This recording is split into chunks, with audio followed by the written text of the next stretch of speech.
Welcome to the Conscious Classroom podcast, where we're exploring tools and perspectives that support educators and anyone who works with teams to create more conscious, supportive, and enriching learning environments. I'm your host, Amy Edelstein, and I'll be sharing transformative insights and easy-to-implement classroom supports that are all drawn from mindful awareness and systems thinking. The themes we'll discuss are designed to improve your own joy and fulfillment in your work and increase your impact on the world we share. Let's get on with this next episode.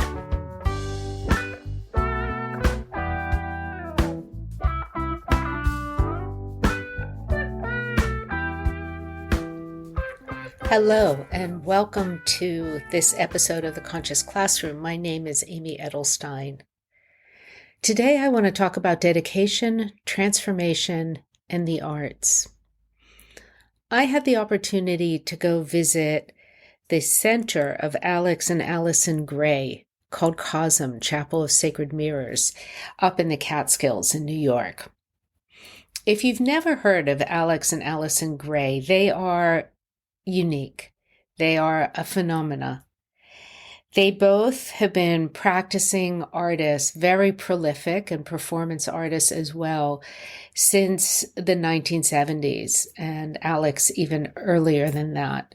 They were independent in their own exploration of consciousness and purpose and being.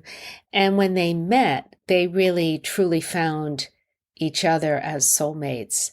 And for the last 50 years, they have been married, creating, producing collaborative art, orchestrating event spaces for artists and creatives to come together and to teach and to mentor and to make art a form of exploration of our higher human potentials. I first met them probably around 2007 when their center was in Chelsea. The Chapel of Sacred Mirrors was a beautiful event and art space in Chelsea. I was helping to organize a New Year's Eve dialogue about human transformation and our higher potentials with them. And then, of course, being who they are, they had a blowout New Year's Eve party with music and dance afterwards. What impresses me about them as mentors and teachers is that they're completely passionate about their purpose and their craft. It got me thinking a lot about the energetic difference between the learning environment that is created around people who are passionate about their craft and about teaching and about nurturing their students' potentials to emerge, art students, writing students, and what happens in the classroom, because classroom teachers they give their time, their life, decade after decade, to their students and to teaching. And yet the rigid structure of the way our school system is organized and the teaching to tests and the way that we are in a lot of ways presented with roadblocks around creating long-term supportive mentoring relationships with our students leads to a very dry and desiccated atmosphere, whereas the atmosphere around the Grays is just brimming with invitation to create and to learn. The Grays also run art programs and monthly gatherings where they're creating art alongside everyone who comes. Often when we're teachers, we are presenting knowledge, not learning and creating alongside our students. I really started to feel that there's a key in this, that it's not just because they're free from the education structure in the way that it is. And it's not just because they have been influenced by and are really strong proponents of the psychedelic revolution, which I'm not, but I just respect their work and their lifelong dedication and their intimations of how we can live in a non-separate way, in a way that fosters goodness and kindness and love and vision and harmony among all creatures. The key that I think lies in this is how they stay true to what their higher vision is. When I work with teachers and I do professional development with them, one of the exercises I often do is a simple sentence completion, and we do free-form stream of conscious journaling, answering the sentence stem, I teach because. And I invite people for 5 to 10 minutes to keep answering that question. And maybe the surface answers will be, I teach because it's my job. I teach because I want my pension. I teach because this was the degree I got.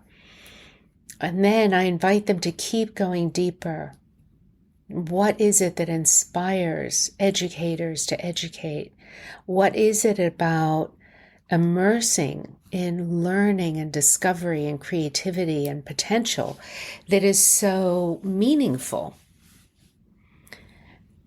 And I've had teachers come to me with tears streaming down their face saying, nobody has asked me that since I graduated college. I haven't given myself time to think about what my purpose is in teaching. Being measured by student attendance and student test scores is not going to feed our souls. It just won't. Connecting with our desire for a better world, one that really expresses heaven on earth, and seeing if we can inspire in our students a way of thinking and believing in their own potential and in their creativity and in the inherent goodness of life, despite all the bad things that happen, that we can stay connected with our purpose. As a teacher, if you find yourself teaching out of a deficit, out of a lack, trying to dig yourself or your students or your school or your district out of a hole, you simply won't get there. You'll smother your heart's passion with the practical and with trying to keep pace, and you'll always feel behind.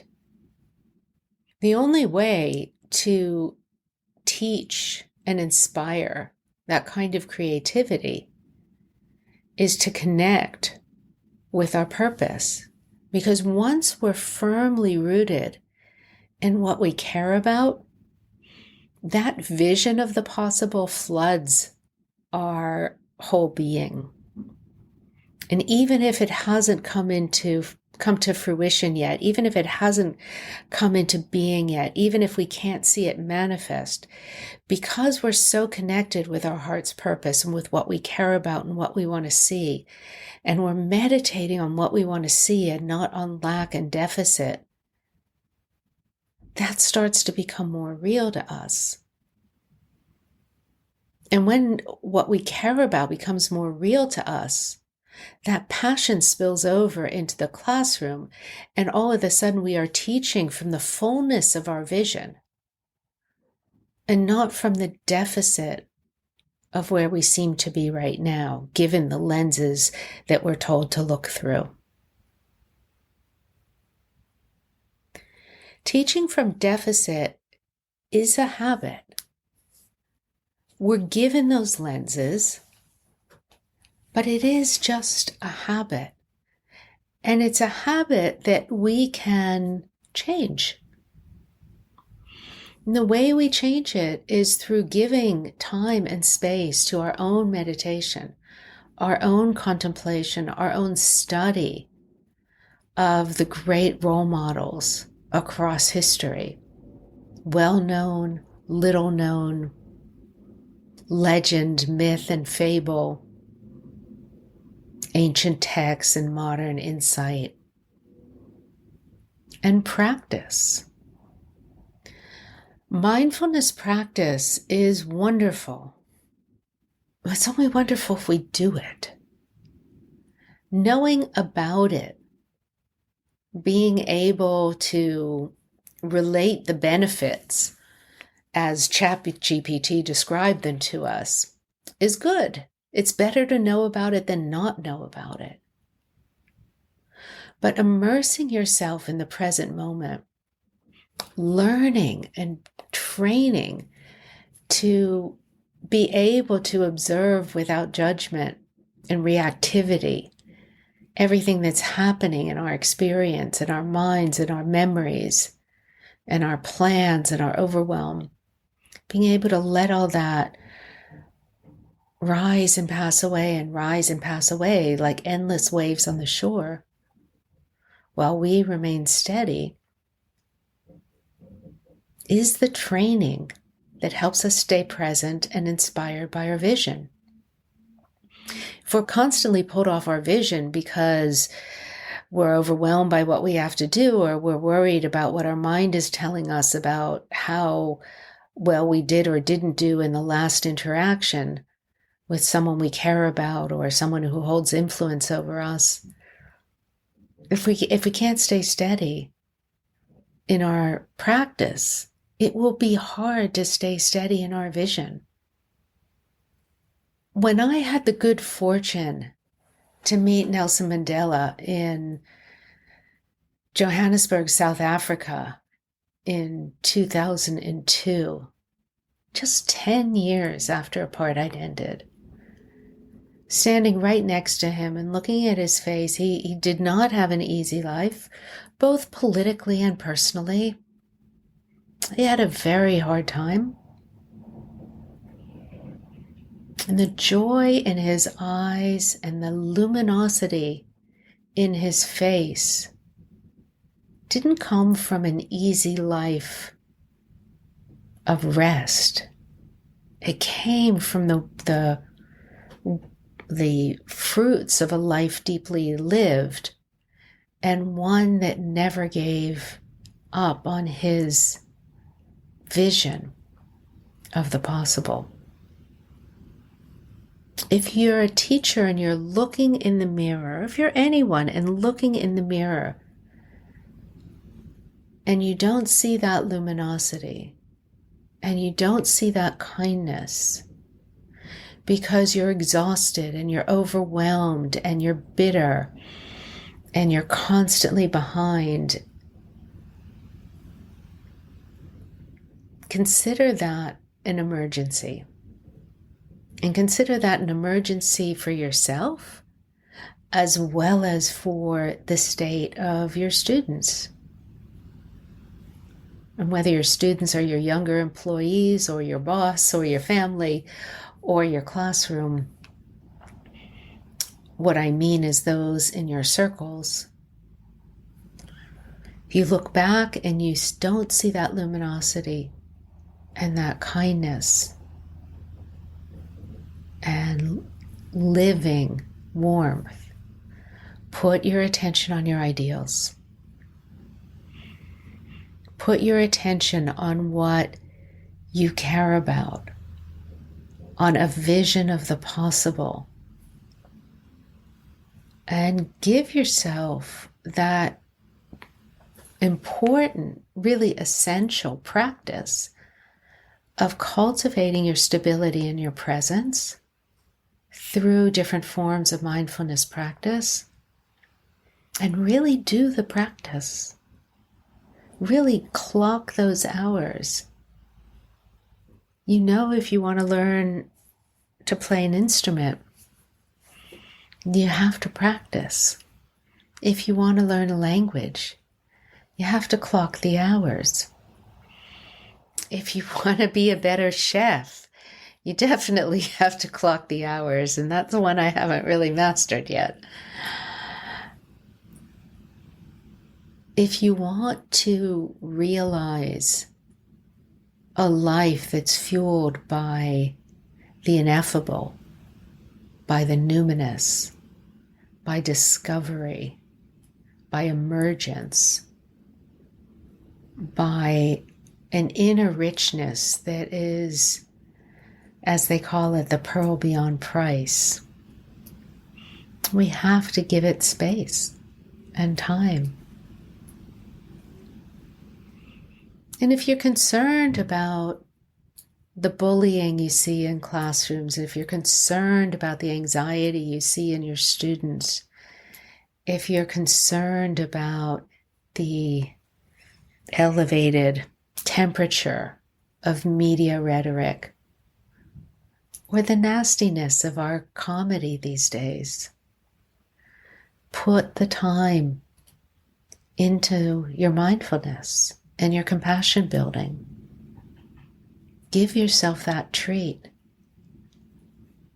It does take work and it does take discipline.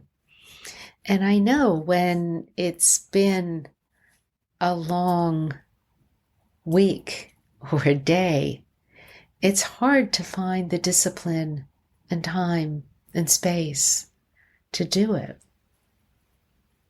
And yet, if we care about the future of education, we have to put in the time. And when we put in the time, it's going to have its own magnet.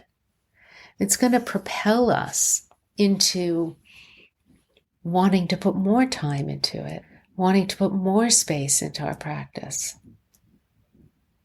wanting to push aside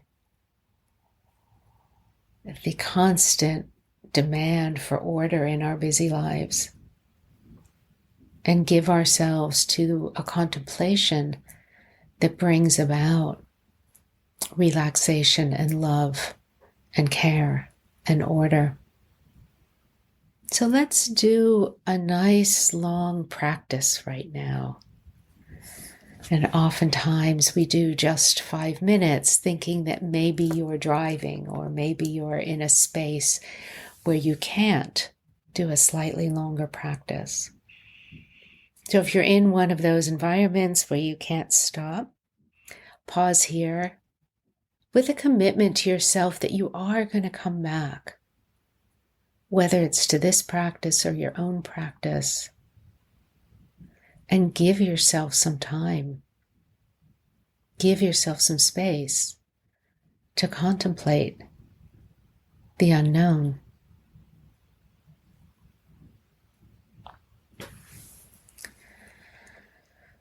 So take a deep breath in and a deep breath out.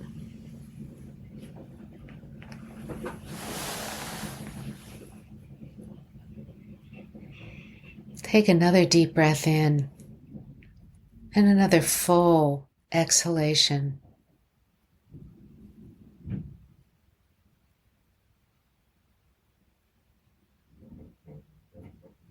Let your breath return to normal, to natural breath.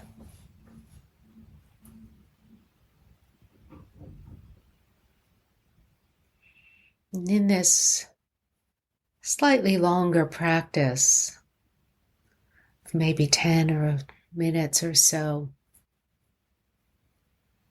we're going to cultivate well-being. So allow yourself to roll your shoulders back, to move your neck from side to side, letting out any kinks or pops. Stretch your feet, pointing your toes downward and flexing them up, and then making a few circles with your ankles, going one direction and then even it out the opposite direction. Do the same with your wrists. Stretching your wrists up and pointing your fingers down.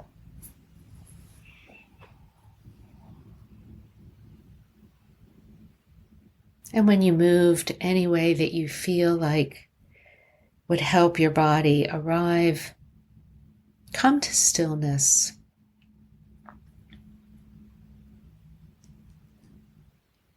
And allow your body to find its natural repose, its natural stillness.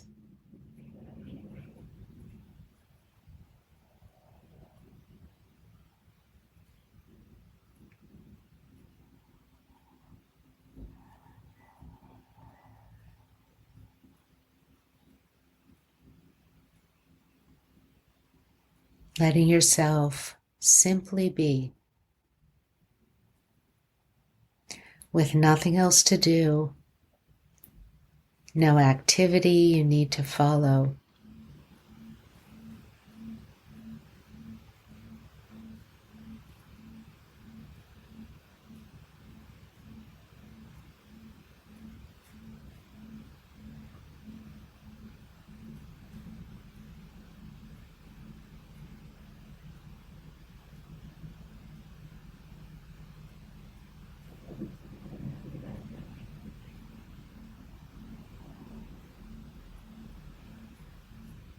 And now rest your attention in your inner eye on the most beautiful flower or field of flowers that you can imagine.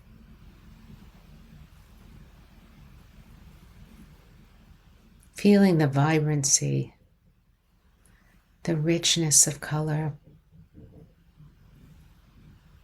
the delicate shape and form.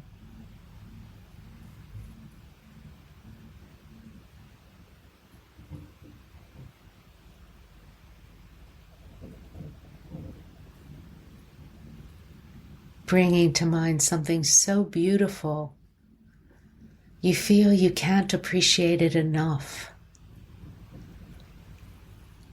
You stretch your heart and to take it in.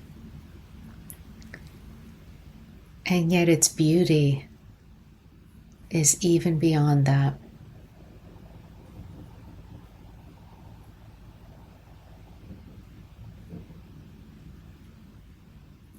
Release trying.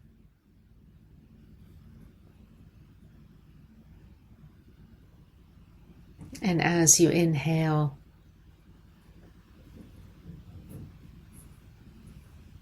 know that you are taking in the beauty. And as you exhale, allow your cells to absorb everything beautiful.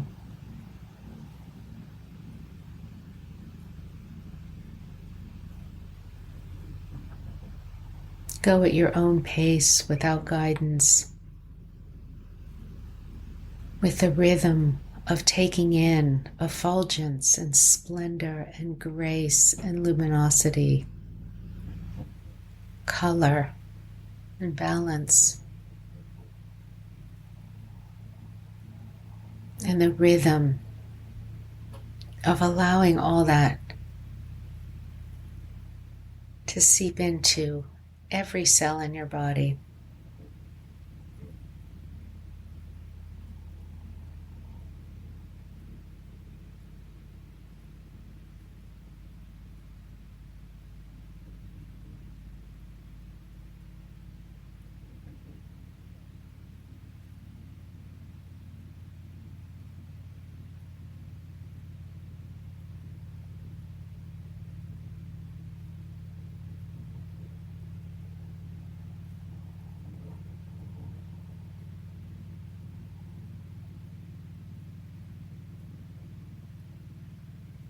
Feeling the abundance.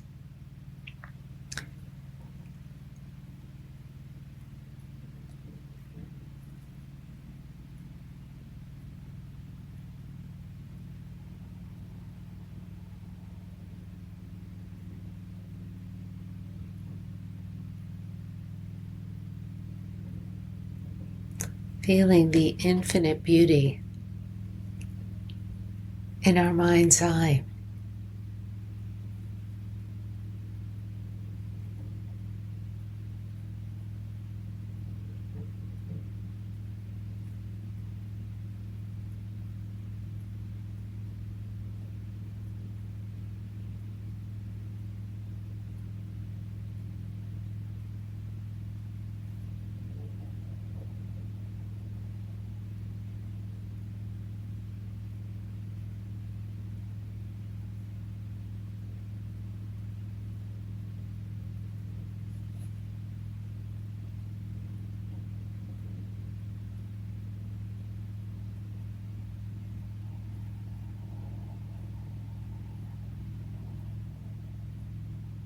Now, as you release the image of beauty,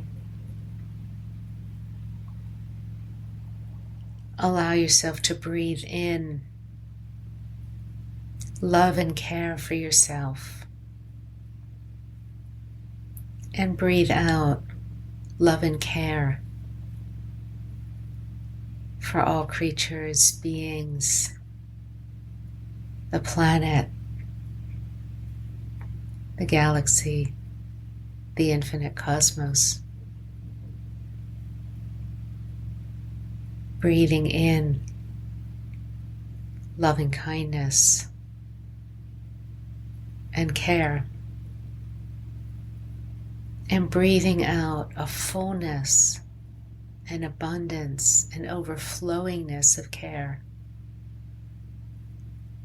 for everything in the whole cosmos.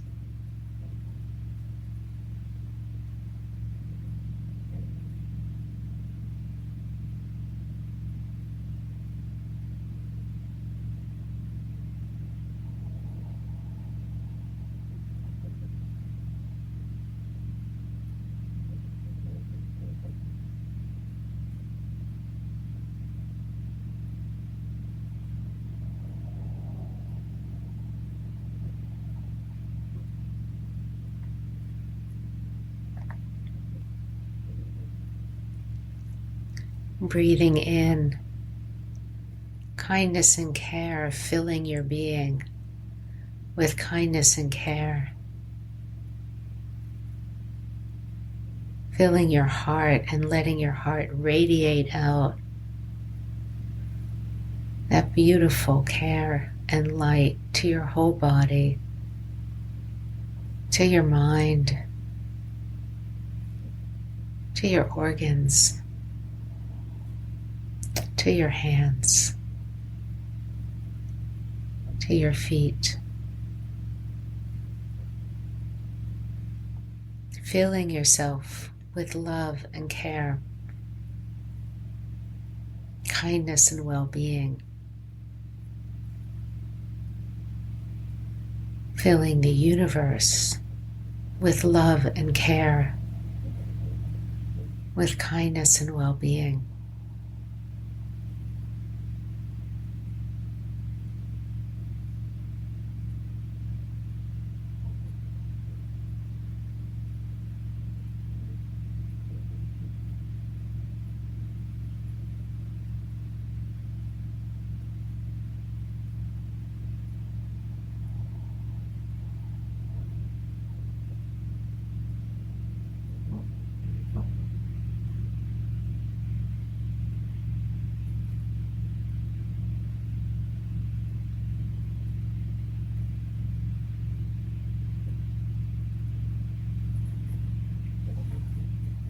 As you release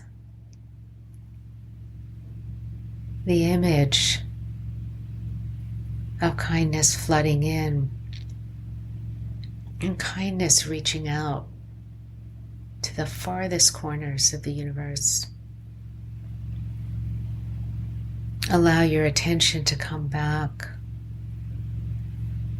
to your form, seated on a chair or cushion,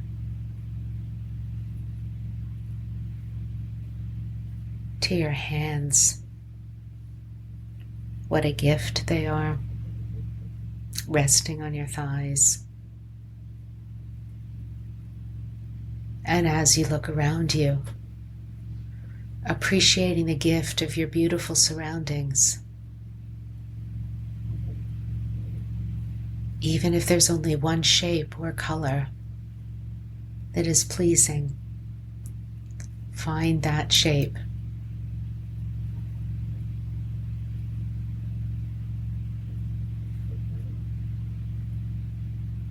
And allow yourself